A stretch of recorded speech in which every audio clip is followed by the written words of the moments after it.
Just a short while ago, the Indian Prime Minister Narendra Modi addressed the nation. In his speech, Prime Minister Modi made some big announcements on India's vaccination program. He said that the central government will be giving vaccines to the states free of cost from the 21st of June. As part of the address, he also applauded the efforts of scientists and vaccine manufacturers for launching not one but two made-in-India vaccines in just 1 year. As India continues to battle the second wave of COVID-19 infections, the Prime Minister called the pandemic the biggest tragedy in the last century.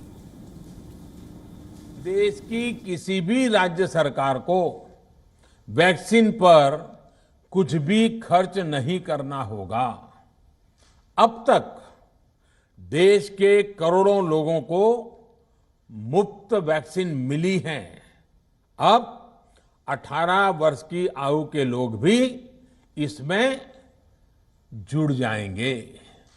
सभी देशवासियों के लिए भारत सरकार ही मुफ्त vaccine उपलब्ध करवाएगी। गरीब हो, निम्न मध्यम वर्ग हो, मध्यम वर्ग हो या फिर उच्च वर्ग, भारत सरकार के अभियान में मुफ्त वैक्सीन ही लगाई जाएगी।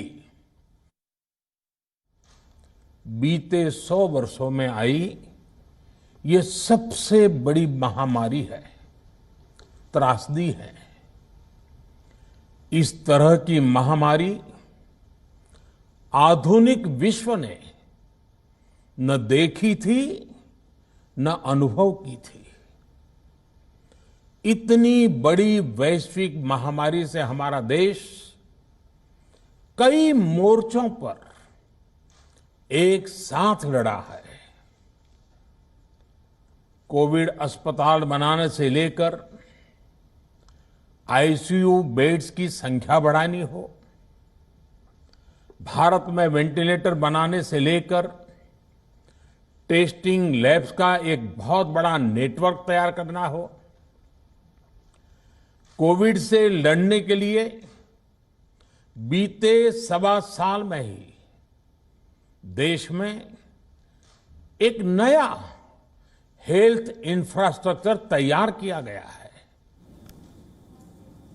हर आशंका को दरकिनार करके भारत ने 1 साल के भीतर ही एक नहीं बल्कि 2 made in India vaccine launch कर दी।